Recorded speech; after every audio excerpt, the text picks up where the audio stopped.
Hello दोस्तों, inside area के इस नए वीडियो लेक्चर में आप सभी का स्वागत है। दोस्तों आज के इस नए वीडियो में हम लोग स्टार्ट करने वाले हैं क्लासिफिकेशन ऑफ नंबर। ठीक है, इससे पहले के वीडियो में स्थानीय मान, अंकीय मान और इस पर आधारित क्वेश्चन जो है हमने सॉल्व कर लिए थे। ठीक है, और इसको अच्छे से समझ भी लिया था कि किस तरीके से इसके क्वेश्चन पूछे जाते हैं। ठीक है, तो आइए आज का टॉपिक स्टार्ट करते हैं, क्लासिफिकेशन ऑफ नंबर यानी संख्याओं का वर्गीकरण।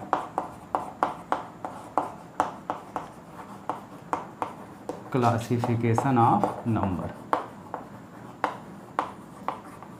ठीक है, संख्याओं का वर्गीकरण।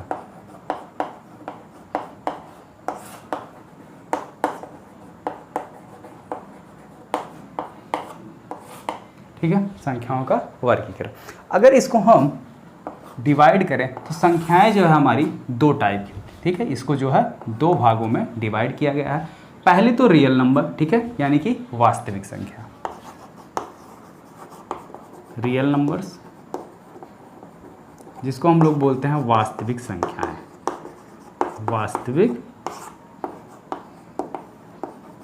संख्याएं। ठीक है, दूसरा जो है इमेजिनरी।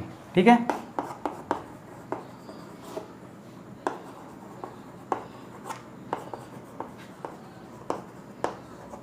इमेजिनरी नंबर्स, जिसको बोलते हैं हिंदी में काल्पनिक संख्याएं, काल्पनिक संख्याएं। ठीक है, ये इतनी बात क्लियर हुई दोस्तों। अब देखो रियल नंबर क्या है। दोस्तों अभी तक तो हम यही जानते थे कि माइनस इन्फिनिटी से लेके प्लस इन्फिनिटी तक जितने भी नंबर हैं ये सारे के सारे हमारे क्या हैं, रियल नंबर्स हैं। ठीक है, इमेजिनरी नंबर। ठीक है दोस्तों, आप एक चीज़ और जान लीजिए कि सीटेट में कभी आपसे डेफिनेशन वगैरह नहीं पूछा जाता है, तो इसलिए जो है आप डेफिनेशन पर बहुत ज़्यादा फोकस ना करते हुए उसके कॉन्सेप्ट को समझिए। ठीक है, कि उसमें क्वेश्चन किस टाइप से बनता है। काल्पनिक नंबर क्या है? काल्पनिक नंबर को हम डिनोट किससे करते हैं? आई से, और आई को बोलते क्या है? आयोटा। ठीक है, और ये भी जानते हैं कि आई स्क्वायर की वैल्यू कितनी होती है? -1। ठीक है, तो आई इक्वल टू क्या हो गई? अंडर रूट के अंदर -1। ठीक है, तो यानी हम ये जान गए कि अगर अंडर रूट के अंदर कोई भी हमारी नेगेटिव वैल्यू है तो वो सारी की सारी क्या हो गई? काल्पनिक संख्या हो गई। ठीक है, अंडर रूट के अंदर कोई भी अगर हमारी नेगेटिव वैल्यू है -2, ठीक है, -5, तो इस तरीके से जो भी नंबर है वो हमारी सारी की सारे नंबर्स कैसे हो गए? काल्पनिक संख्याएं। ठीक है, अब आओ रियल नंबर। तो रियल नंबर को भी जो है दो पार्टों में डिवाइड किया गया है, एक डेसिमल और दूसरा इंटीजर। ठीक है, रियल नंबर की अगर हम बात करें तो रियल नंबर को भी दो पार्टों में जो है डिवाइड किया गया है, डेसिमल नंबर, ठीक है, और दूसरा जो है इंटीजर, जिसको हिंदी में बोलते हैं दशमलव।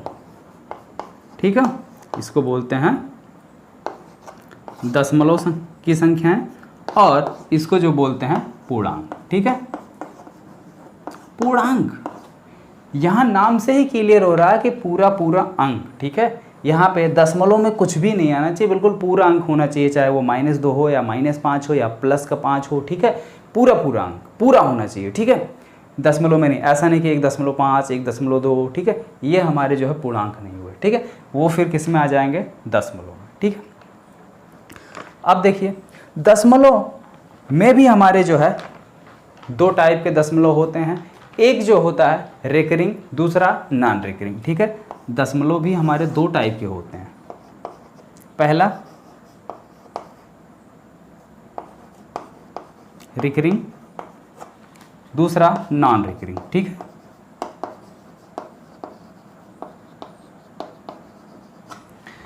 या इसको एक और नाम से जानते हैं, रिपीटिंग,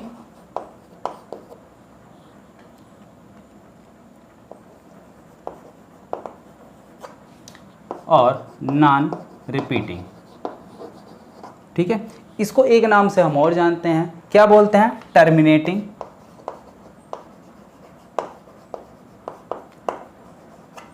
और यहां नॉन टर्मिनेटिंग। ठीक है,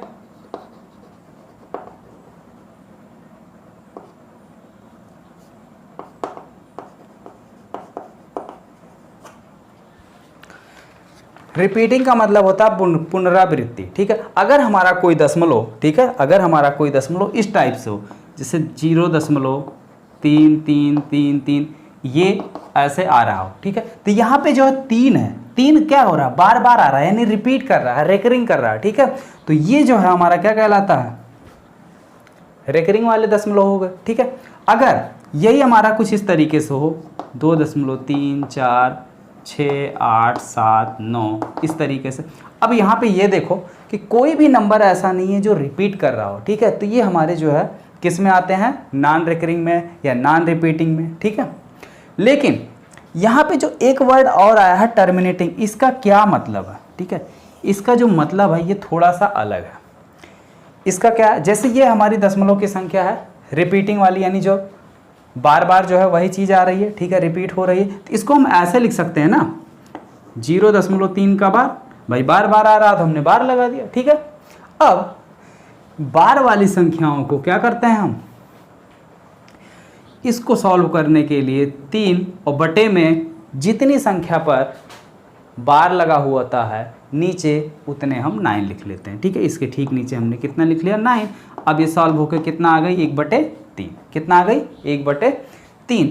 तो यानी जो ये हमारा रेकरिंग वाला दशमलव था, ठीक है, किस टाइप का दशमलव था, रेकरिंग टाइप का या रिपीटिंग टाइप का दशमलव था, इसको हमने टर्मिनेट कर दिया या बदल दिया, ठीक है, टर्मिनेट कर दिया। किस में टर्मिनेट कर दिया, p/q के फॉर्म में, p/q के फॉर्म में। यानी रेकरिंग वाले दशमलव जो है या डेसिमल जो है वो क्या हो सकते हैं, टर्मिनेट हो सकते हैं। लेकिन अगर हम इसको टर्मिनेट करना चाहें तो ये टर्मिनेट होगा। ये कौन सा दशमलव है, नॉन रिपीटिंग का, तो इसको हम टर्मिनेट नहीं कर सकते, इसीलिए नॉन टर्मिनेटिंग वर्ड यहाँ इस्तेमाल हुआ और यहाँ पे टर्मिनेटिंग, ठीक है। रिपीटिंग वाले क्या हो गए, हमारे टर्मिनेट हो गए, यानी इसको हमने क्या किया, बदल दिया। किस में बदल दिया, p/q के फॉर्म में।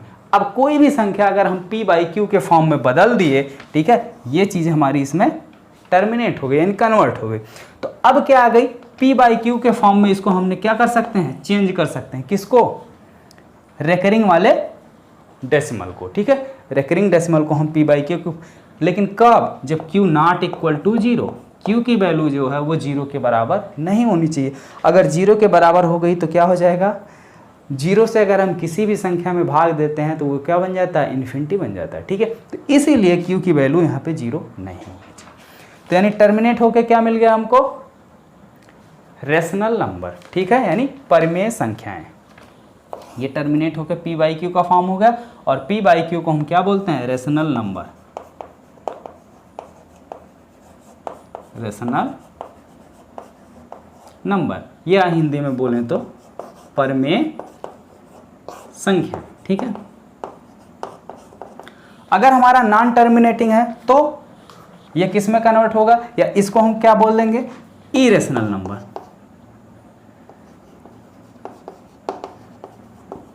इरेशनल नंबर, अपरिमेय संख्या, अपरिमेय संख्या, ठीक। इतनी बात ये क्लियर हुई, ठीक है। अब आगे देखो, थोड़ा सा जो है मिटाते हैं। अब इनसे जो है कुछ कंक्लूजन निकल रहा, तो वो क्या कंक्लूजन निकल रहा है, यानी क्या निष्कर्ष निकल रहा है, वो 2-4 पॉइंट जो है आप नोट कर लीजिए, ठीक है। 2 पॉइंट नोट कीजिए। पहला तो ये है कि all integer are rational number, all integer, ठीक है, all integer are rational number. कहने का मतलब है सभी जो पूर्णांक होते हैं वो हमारे क्या होते हैं, परिमेय संख्या होती है। लेकिन इसका उल्टा सही नहीं है, ठीक है। सभी पूर्णांक तो रेशनल नंबर होते हैं, लेकिन सभी रेशनल नंबर पूर्णांक नहीं होते हैं। अभी देखो हम एग्जाम्पल देते हैं, वहाँ पे आपको जो है स्पष्ट हो जाएगा, ठीक है।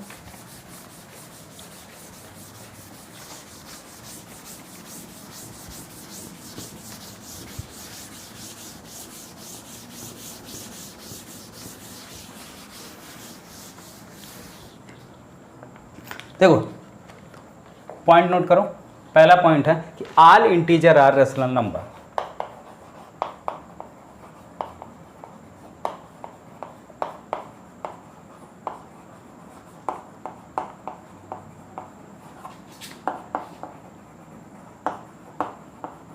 ठीक है, या सभी पूर्णांक, हिंदी में सभी पूर्णांक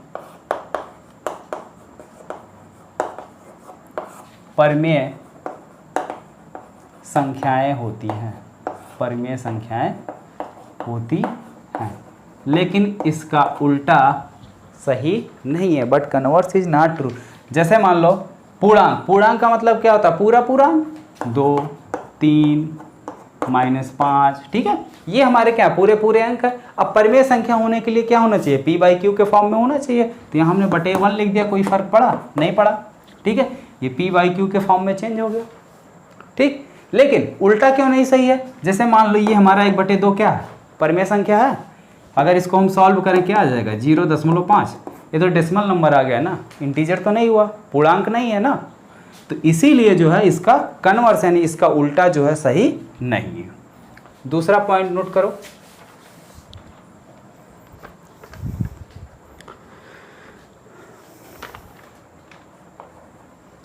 अगर कोई भी दो परिमेय संख्या हमको दी जाए, ठीक है, जैसे मान लो एक परिमेय संख्या a है और दूसरी परिमेय संख्या b है, इनके बीच की अगर हमें कोई तीसरी परिमेय संख्या निकालनी हो तो हमेशा और हमेशा, ठीक है, a और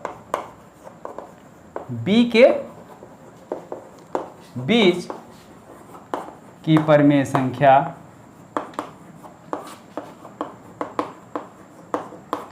a + b/2 होती है, ठीक है, हमेशा और हमेशा किन्हीं भी दो रेशनल नंबर, ठीक है, कोई भी दो परिमेय संख्याएं के बीच की अगर परिमेय संख्या पूछी जाए तो क्या होता है? दोनों को जोड़कर 2 से भाग कर दो, ठीक है। अब देखो क्वेश्चन देख लो इस पर, ठीक है, इससे रिलेटेड क्वेश्चन आपके सीटेट के पेपर में किस तरीके से आते हैं।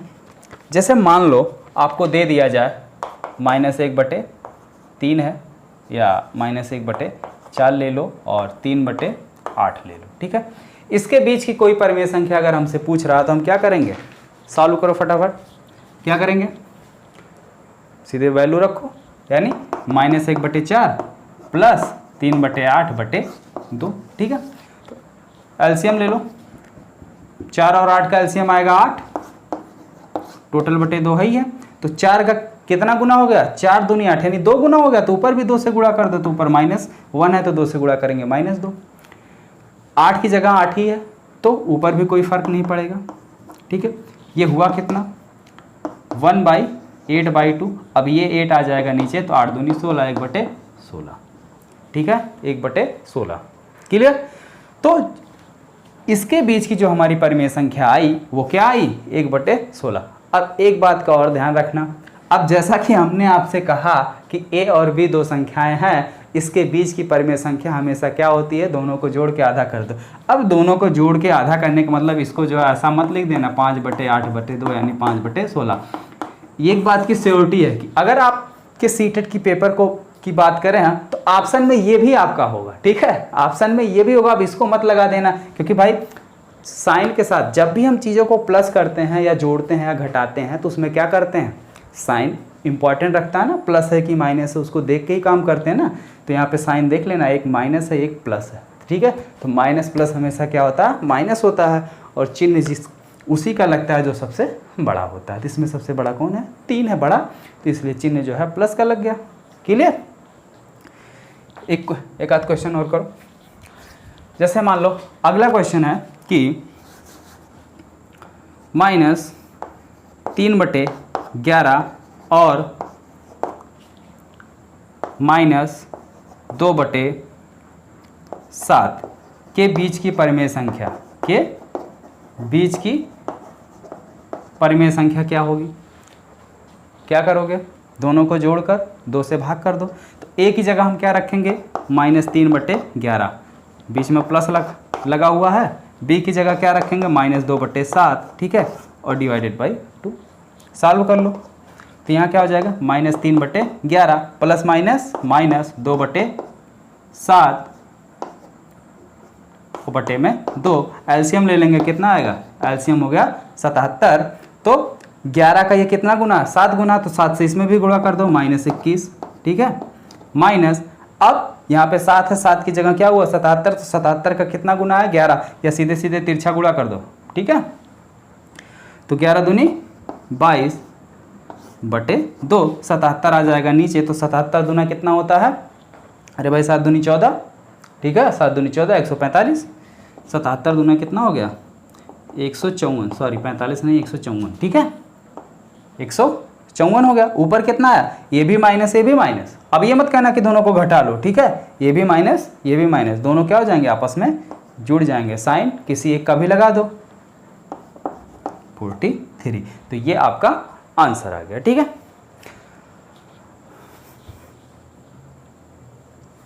अब देखो एक थोड़ा सा जो है, अभी तक तो बिल्कुल फार्मूले पे था, थोड़ा इजी क्वेश्चन, ठीक है। अब थोड़ा सा लेवल पे आते हैं। अगला क्वेश्चन देखो,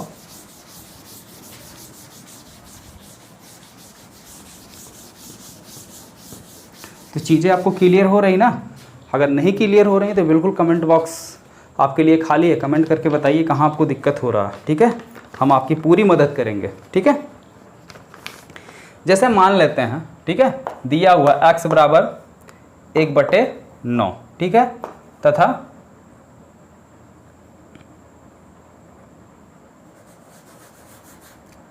x बराबर ले लिया 1/3 और y बराबर 1/9, ठीक है। तो कह रहा है x प्लस वाई, ठीक है, x प्लस वाई का इनवर्स और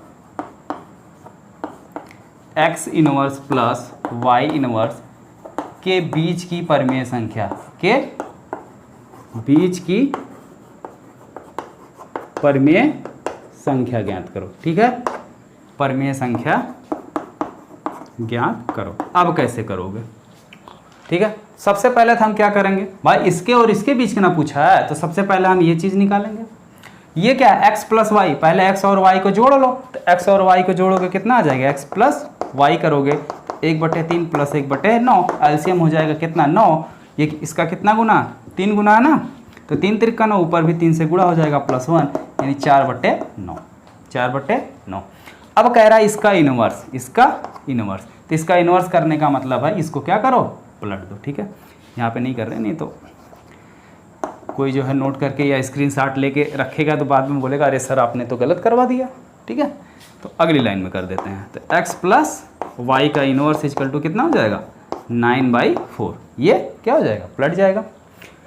अगला निकाल लो इसकी वैल्यू, x इनवर्स, तो x inverse x equal to 1/3, तो x इनवर्स इक्वल टू कितना हो जाएगा, यहाँ से देखो भाई x इनवर्स इक्वल टू कितना हो गया 3 और y इनवर्स इक्वल टू कितना हो जाएगा 9, तो x inverse plus y inverse कितना हो गया, x inverse plus y inverse हमारा कितना हो गया 9 3 12, ठीक है। अब इसके बीच की परिमेय संख्या पूछ रहा था, यानी क्या करेंगे x प्लस वाई का inverse plus x inverse plus y inverse और बटे में 2, ठीक है। x प्लस वाई इनवर्स की वैल्यू कितनी है 9/4, 9/4, ठीक है। अगला क्या है, x inverse plus y inverse, इसकी वैल्यू कितनी है 12/2, ठीक है। एलसीएम ले लो, एलसीएम 4 ही आएगा, तो 12 चौक 48 और 9 57, ठीक है, बटे 4 आ जाएगा नीचे, तो 57/8 जो है इसका करेक्ट आंसर होगा, ठीक है। तो इस तरीके से अब अगर यहाँ पे बीच में माइनस भी दे दे तो भी आप इसको आसानी से सॉल्व कर लेंगे, ठीक है। आगे बढ़ते हैं, ठीक है, क्लियर हो गया।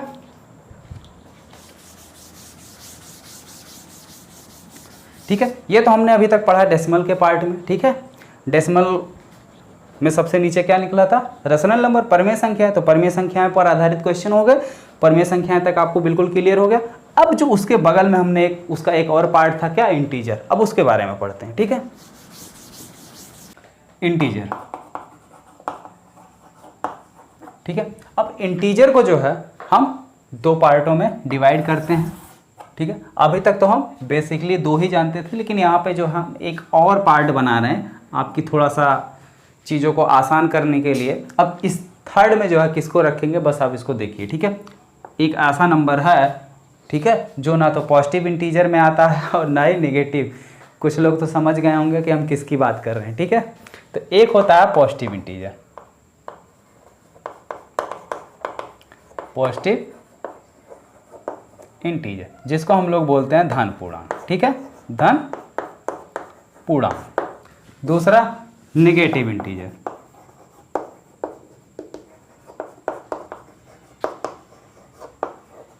ऋण पूर्णांक, ठीक है।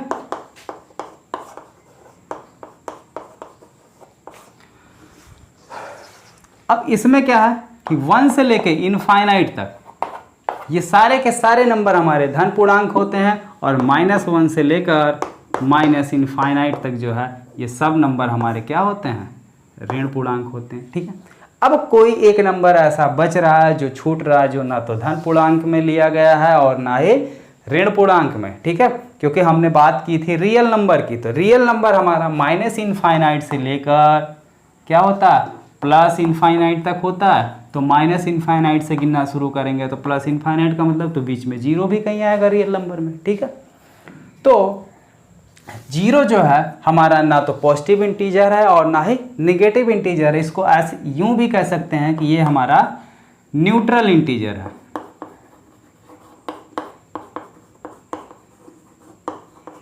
ठीक है। अब आगे जो है इसके बारे में हम लोग काफ़ी डिटेल में स्टडी कल करेंगे। आज की वीडियो को हम यहीं पे रोकते हैं, ठीक है।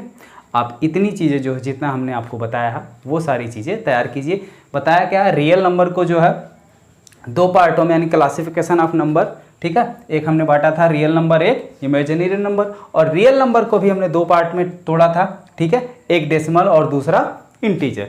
तो डेसिमल वाला, डेसिमल का तो पोर्शन आपका हो गया, ठीक है। डेसिमल हमने लेके पूरा लास्ट तक गए रेशनल नंबर। अब बात आई है इंटीजर की, ठीक है। तो इसको जो है कल सॉल्व करेंगे।